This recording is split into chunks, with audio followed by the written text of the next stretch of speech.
Hi, I'm Marty Nemko. In the last two of these videos, I've presented some unpopular opinions about various things, and today I decided to do another one, this one all around the issues of work. These are 9 underrated ideas about work, and I thought maybe it's helpful. I'm just going to list them first so you know where I'm going, and then I'll flesh each out. First, choose a career quickly. 2, in hiring, prioritize simulations over interviews and references. 3, self-employment is overrated, government employment underrated. Marketing is a net evil. Top executives unfairly get a bad rap. Corporations unfairly get a bad rap. The high school and college curriculum provide very suboptimal preparation for any career. Okay, so now I'm going to flesh each of those out. Choose a career quickly. I mean, the normal conventional wisdom is take your time. You have a whole lifetime. You don't want to make a wrong choice. Sure, you can change careers, but better to do it right the first time. But the truth is I found that much more often than waiting being helpful, because there is no perfect fit career, it's wise to choose something that either jumps at you immediately, kind of in the same way as they tell you when you answer a multiple choice question, your first intuition is usually right. And also because very often the careers that are in front of you, you have an edge. It could be because a family member or a friend is in that career. And ultimately, that door opening that family member or friend can provide is more useful than kind of waiting on the sidelines hoping for a more perfect career to emerge. Of course, if you're a hands-on fix-it person, you're not going to choose a word career and vice versa. But beyond those very gross, broad categories, it's usually wise to just choose quickly because the time you spend on the sidelines is usually far better spent getting to be expert in your career. Second, in hiring, prioritize simulations over interviews and references. We tend to trust interviews because we see people face-to-face or on Zoom. We tend to trust references because somebody tells you this person is great or whatever. But there are so many reasons why both of those have very poor predictive validity. Interviews can be biased simply based on the way somebody looks. We're biased toward tall people, pretty people, people of certain ethnic groups. We are some people are very well coached in interviews, so they've got perfect answers for why there's a gap in their career or what their greatest strength and weakness is. And so very often what you're ending up doing is making a judgment based on who's been done the most interview prep rather than who is the best candidate. And very often, it is the best candidates who do the least interview prep because they know they've got the goods. So it can be negatively correlated. And in terms of references, even the worst employees often can wrangle a decent reference from their past employer to avoid a lawsuit or whatever. And I've even had horror stories where a client who had terrible references had then just asked her girlfriend to pretend it was the boss and use that as a reference. What counts is simulations. Maybe even instead of interviews, or certainly in prioritization over interviews, do simulations of common, difficult tasks on that job. That's the most valid indicator. And if possible, hire the person on a project basis first, because it is very hard, especially in California where I live, to get rid of even a terrible employee. So see if you can hire the person for a project, a week, a day even, a month. And then say that the plan is to then offer, if both of you are happy with each other, a, quote, more permanent job. Okay. The next underrated idea about work that I believe is underrated is that self-employment is overrated, government employment underrated. Self-employment is ever more difficult because there's ever more paperwork, ever more regulations if you want to be legal. It's very, very difficult. Sure, and when the internet first came into being, it wasn't that hard to make a living off of eBay or selling products on Amazon. But even those what used to be low-hanging fruit are no longer low-hanging. They're already mature industries. I mean, I buy used books all the time, and now there are these just few behemoth companies that sell used books on Amazon, and they're very well capitalized. And you also need to be, and this is not different than it's ever been, but you need to be a self-starter. You need to be able to solve problems by yourself. You can't just always bring in a consultant or whatever. You need to be very much self-motivated because nobody's going to tell you to come in at 8 or 9 o'clock. You're going to be there, and it's all on you, and there's a lot of stress. Government employment is underrated. In contrast, companies are because of ever more government regulation and competition, are hiring ever more people part-time temp with no benefits or offshoring to low-cost countries. Government doesn't care as much about money in the bottom line, so they're much more likely to offer full-time benefited jobs with lots of vacations and holidays and all the rest of it, and even a pension, especially the federal government. So, and most of us don't like the idea of jumping around from place to place. And in government, you've got very great job security. And yet, once you're inside the government, it's easier to make a lateral transfer, so you're not stuck in one job for the rest of your career. So I believe government employment is underrated. The third underrated idea about work is that marketing is a net evil. Marketing is one of the most popular careers, so clearly most people think it's okay. But generally, while of course there is the occasional time you've got this brilliant new product and you got to get people to know about it, so you've got to do some marketing. But that's only a sliver of the marketing enterprise. Very often, especially when a company is spending more money on marketing, or a nonprofit spending more money on marketing their nonprofit, it's because on the merits, their word of mouth is not helping them get enough clients or customers. So, very often you're marketing an inferior product. And yet they're ever more sophisticated and manipulators. And believe me, politicians hire whole marketing teams to create the right wording, the right messaging, the right looks even. They have these focus groups where they have the candidate present, and each of the people in the focus group have a dial from 0 to 10. And every time they feel they're liking the candidate more, they turn the dial to the higher number. Every time they feel like them less, a lower number. So this is all the base of what marketing is. It's based on psychographic understanding of the target market, all kinds of manipulations. So I consider marketing a net evil. It's inimical to people making choices, whether it be of products, services, nonprofits to donate to, or political candidates based on the merits, but rather how good the spinmeisters and marketing mavens are. The next underrated idea about work is that top executives unfairly get a bad rap. I've been grateful that my career coaching practice is overrepresented by top executives. And I, like everybody else, used to think of them as just fat cats because the way the media reports it, they live in their yachts and they're assholes and they make zillions and they're selfish and they don't give much to charity. At least in the hundreds of top executives, CFOs, CEOs, chief marketing officers, even chief technology officer, chief people officers, they're basically very good people who work their ass off. And there's a surprising number who are willing to work for $1 or who give most of their money to charity. But that's not going to make it in the New York Times or CNN. It's just some miscreant executive. And they don't want to screw it in people. They care tremendously, yes, about a great product and their shareholders, but they do care about their workers. And it hurts them when they have to do a layoff, when they feel they need to be fair to the shareholders, which disproportionately are teachers, like the teachers' pension funds or cop unions or whatever. When they feel that, I think Google just is laying off, I think it was 10,000 low performers.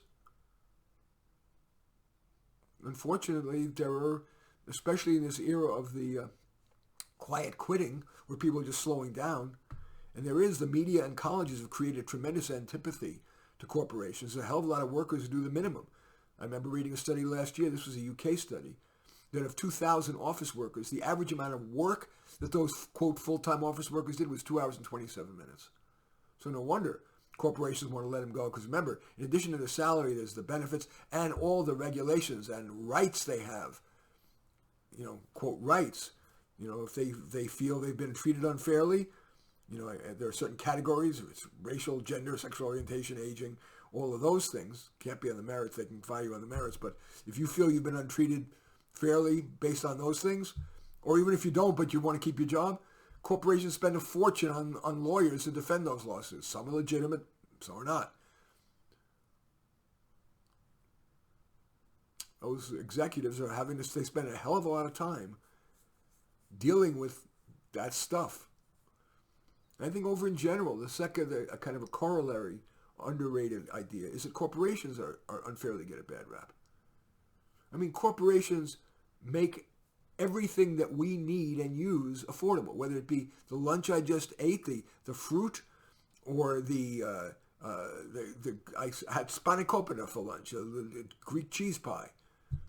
It was made by a corporation in Greece and sold by another corporation, Trader Joe's. And this webcam is made by Logitech that cost me $69 and enables me to communicate with thousands. And they sell millions of these. I'm using a Blue microphone, which has cost me also $69, but it's got great sound quality. You gave me $10 million, I couldn't make that. Only a corporation with all of its economies of scale can do that. I take a pill every day. That pill is made by a corporation. And it costs me essentially nothing. Of course, my insurance or whatever. But I remember in the old days when they used to tell you to take a baby aspirin is good for you. That aspirin cost 2 cents a day. I couldn't make a baby aspirin for $200. And yet a corporation, the evil bear corporation, made it available so I could buy it in a generic for 2 cents a piece. And the final unpopular idea around work I want to talk about is the schools. The high school and the college curriculum provide very poor preparation for careers. And I'm not saying you should be teaching vocation or you're teaching welding necessarily in the class. I'm not saying that.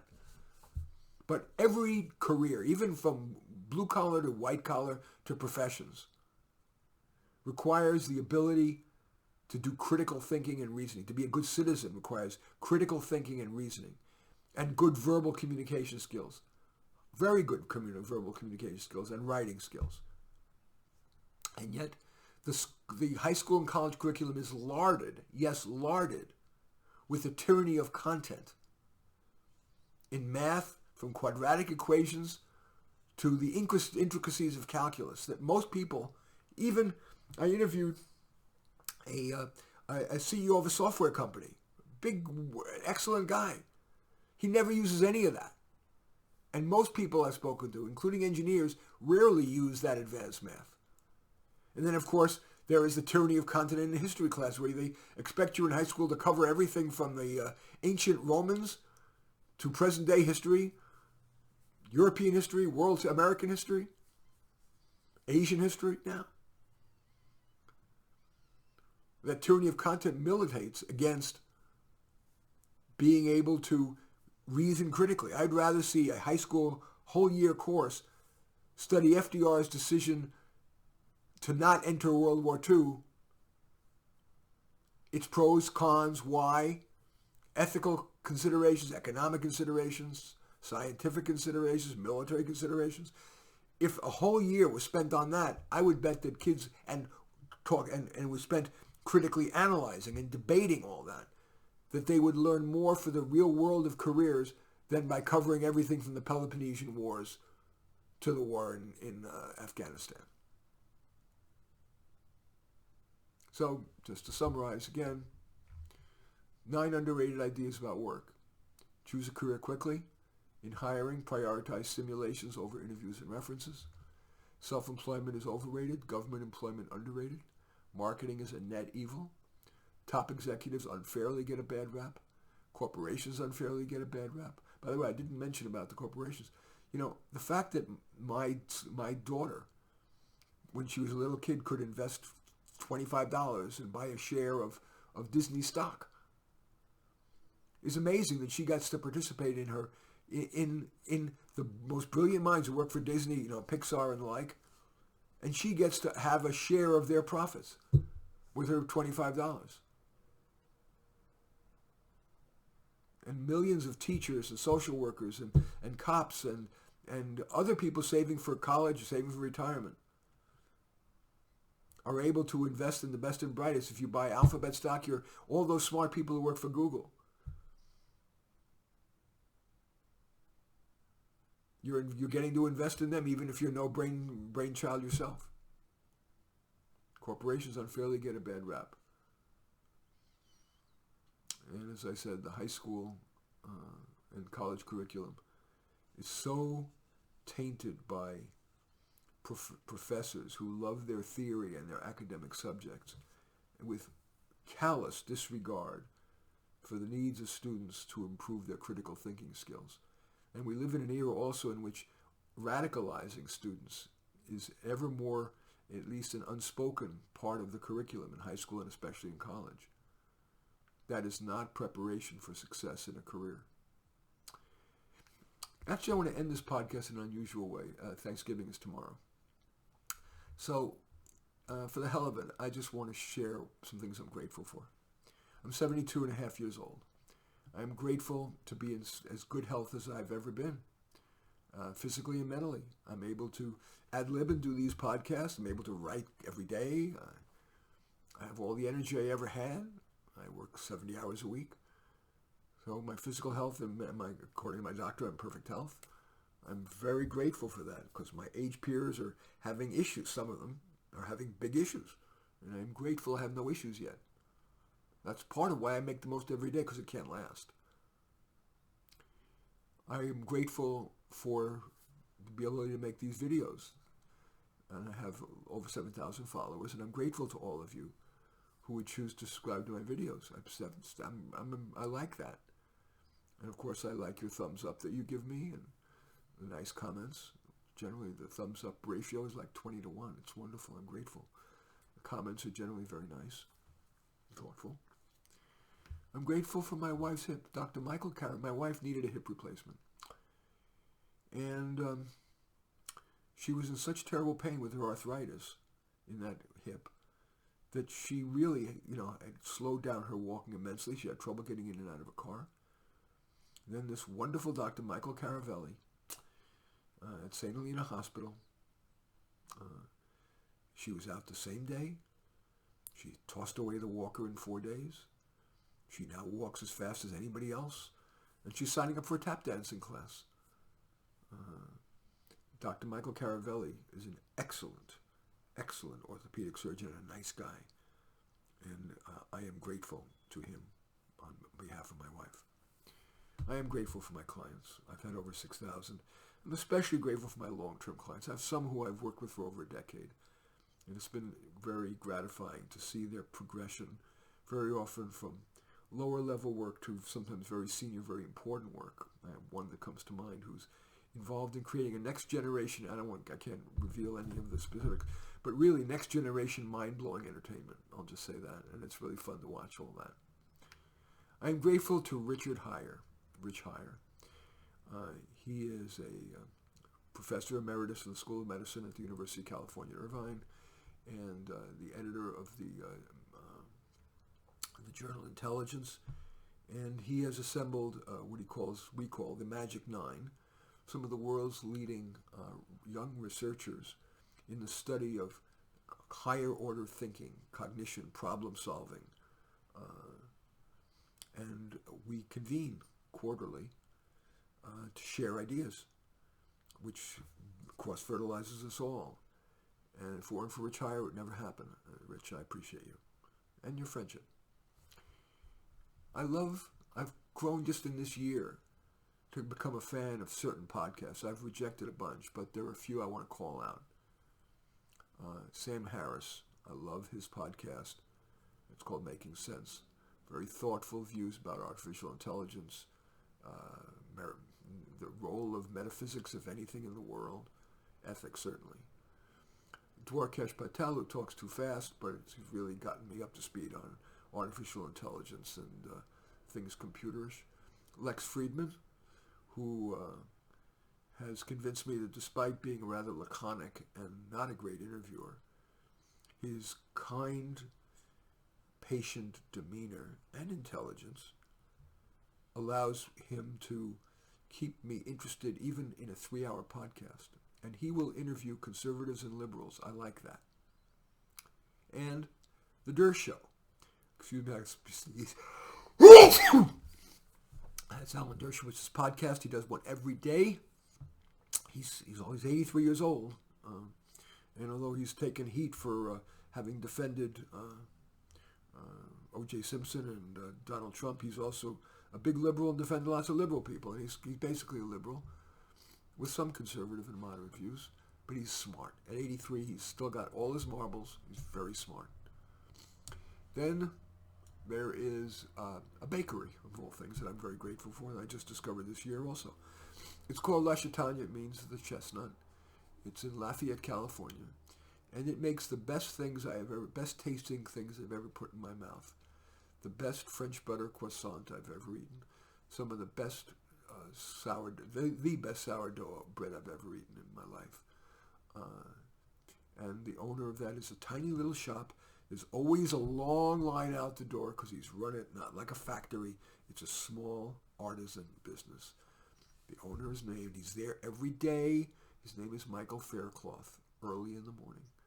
And they have a number of people who work there, but there are two I want to call out as a mother and daughter who both strike me as unusually nice and kind. There's such subtleties about the way they take your order, about the way they bring you your drink. They're very lovely people. So it's Emma, I don't know their last names, is the daughter. She's about 30. And the mom, Gina, she's probably in her mid-50s. Thank you to La Chaitanya, Michael Faircloth, Emma, and Gina.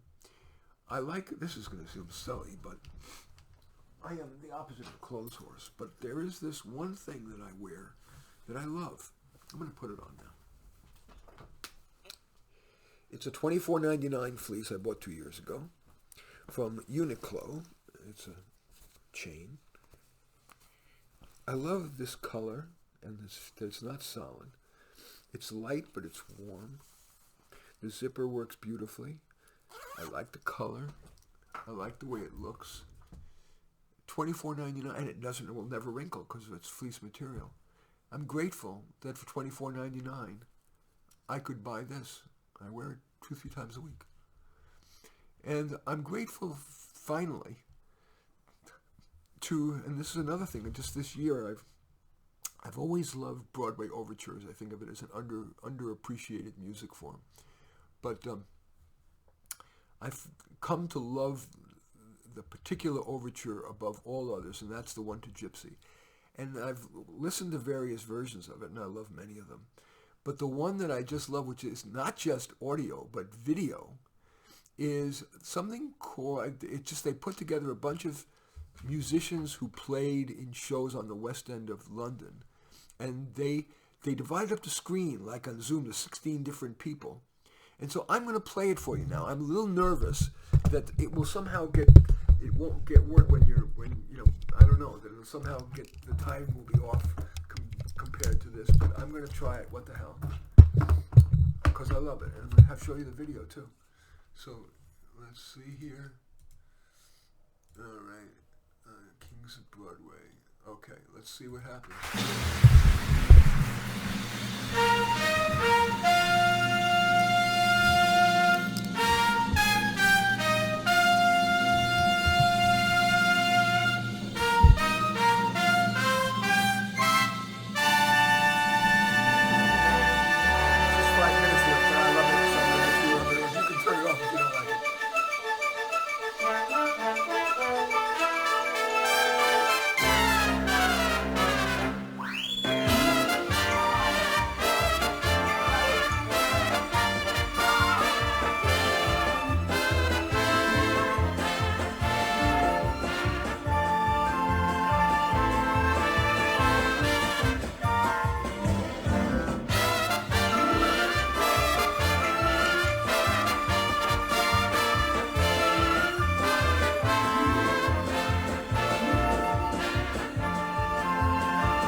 Okay.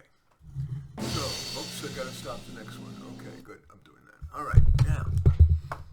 So let me turn this back around. So that's the last thing I was grateful for. I thought it'd be a fun way, a very different way to end this. In any event, I'm just going to. That's what I'm grateful for. I invite you to think about what you're grateful for and all the rest of it. And I gotta turn the camera to me. Okay, there we go. And anyway, I do wish you a happy Thanksgiving. I welcome your thumbs up on this video, accept your thumbs down. Always look forward to your comments, and especially like if you hit the share button below. Share with your social media so that my efforts can have broader impact. And I am flattered if you choose to subscribe to my channel. And in any event, I do thank you for watching. I am Marty Nemko.